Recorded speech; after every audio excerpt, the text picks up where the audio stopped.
10 News begins with breaking news. He ran down a pedestrian and then stopped for food. Police are looking for this driver and his silver SUV. The victim, a father of one-year-old twins. Our 10 News reporter Anthony Pura is live downtown. He spoke with a witness that says the suspect was clearly drinking that night. Anthony.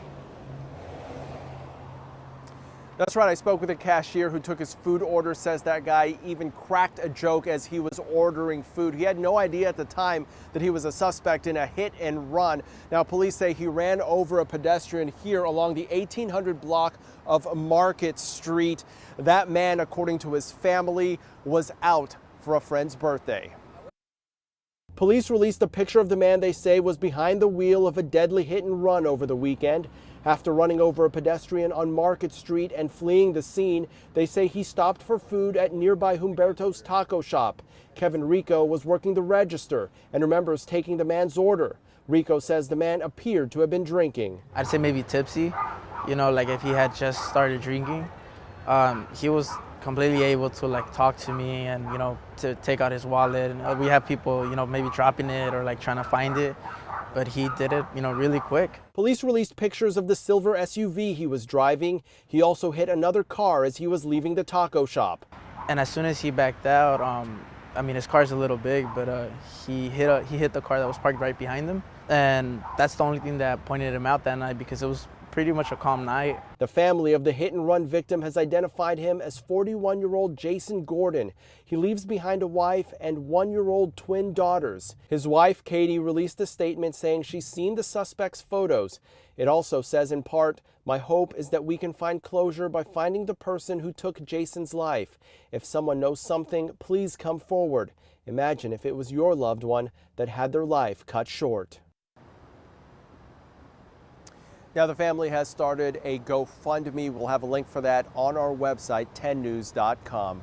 We're reporting live tonight. Anthony Pura, 10 News. Terrible loss for that family. Thank you. A Lamesa store owner was arrested for this attack on news crews yesterday. Cut it off! Stop it! Peter Karzis lashed out at local news crews, questioning them outside his store yesterday morning. Reporters were following up on accusations of a lewd act in public and battery accusations from the weekend. Well, the woman who owns the shop next door says she's never had a problem with him before, and seeing this video was surprising. Obviously, he wasn't thinking. It just makes me sad. It breaks my heart. Karzis was arrested today for the incident involving the media. He faces misdemeanor battery and felony vandalism. Court records show he had a DUI charge in 2013. There were also harassment claims and requests for restraining orders against him. The impeachment trial of President Trump is fully underway. It is already a contentious battle as the ground rules for the trial are debated. Democrats are accusing Republicans of trying to rush through the process and hide the facts. Republicans counter it was the Democrats who rushed to impeachment without going to court to try to secure those witnesses. ABC's Serena Marshall is on Capitol Hill with the latest. The rules that will govern only the third impeachment trial in American history, still being argued on Capitol Hill. In vote, yeas are 53, the nays are 47. The amendment is tabled. After vote, the motion is tabled. The minority party losing changes to the McConnell rules. The majority leader keeping his caucus together, but that only occurring after pressure from moderates in his own party, backing down on his attempts to compress the schedule. Senator Susan Collins of Maine demanding the rules follow the footprint of the Clinton impeachment. Now each side getting 24 hours over 3 days to make their opening statements, followed by up to 16 hours of questioning from senators. And the evidence from the House automatically admitted into the record. But Democrats say that's not good enough. They want to be able to subpoena documents and call witnesses the White House has been blocking, including the president's former national security advisor, John Bolton. The House calls John Bolton. The House calls Mick Mulvaney. Let's get this trial started, shall we? But the president's team arguing House Democrats should have gone to the courts if those witnesses were so important. Obstruction for going to court? It's an act of patriotism to defend the constitutional rights of the president. And so far, senators on break from the marathon day, sticking with their party's position. You know, we should at least hear from Mick Mulvaney. You know, we should at least hear from John Bolton. It is clear House Democrats view this as an opportunity to continue their partisan attacks on the president instead of focusing on the priorities of the American people. Moderate Republican Senator Susan Collins of Maine saying she's still open to hearing from new witnesses, but wants that to happen after opening statements and a round of questions, keeping it in the similar stance of the Clinton impeachment. On Capitol Hill, Serena Marshall, ABC News. We're just 6 weeks away from the March primary, and we're getting a clearer idea of how the mayor's race in San Diego may play out. Our reporter Matt Boone joins us with the results from our 10 News Union Tribune poll. Yeah, Steve, those were released just this evening, and while there are no surprises, it does show that front-runner Todd Gloria will likely be heading into a runoff election. The question is, with whom? Because we can't solve it. Not only is he the front runner, but Assemblyman Todd Gloria is the only one in the mayor's race who's previously held the job, at least for a partial term, having been appointed interim mayor in 2013 after Bob Filner resigned amid a sexual harassment scandal. How come you won't talk to us, Mayor? In the scientific 10 News Union Tribune poll, Gloria, a Democrat, polled at 29%, with Councilmember Scott Sherman, a Republican, at 18%, and Councilmember Barbara Bree, a Democrat, at 13%.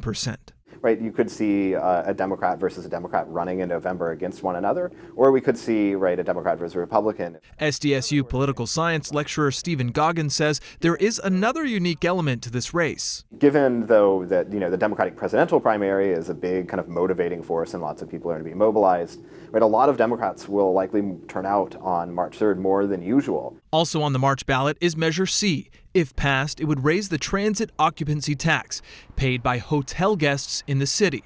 That money would be split 3 ways: to build a new convention center, pave more roads, and to combat homelessness. In our poll, 51% said they'd vote yes, 27% said no, and 22% were uncertain. Sure, it absolutely has a chance, but probably not the largest chance, given it takes 2/3 in order to pass this measure. For this measure, Goggins says it also has a lot to do with wording.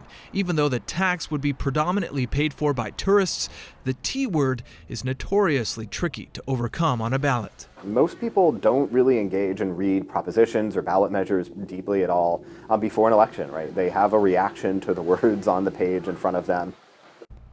Now, while the election isn't until March 3rd, early voting starts February 3rd. That's also around the same time vote by mail ballots will be sent out. So, of course, expect to see the campaigns really start heating up in the next 2 weeks. Matt Boone, 10 News. It is time. Thank you, Matt. We asked voters which issues were most important in deciding how they'll vote in the election for San Diego mayor. According to our exclusive 10 News Union Tribune poll, here were the top 4 responses. 22% said homelessness, 21% affordable housing, 18% road repairs, and 16% said character of the candidate. All right, the rain is moving out, but there is some fog tonight as well. Our Angelica Campos is tracking our current weather and the warm-up that's on the way, too. That's right, and sometimes some of that moisture gets trapped in the valley, so it could lead to foggy conditions into tomorrow morning.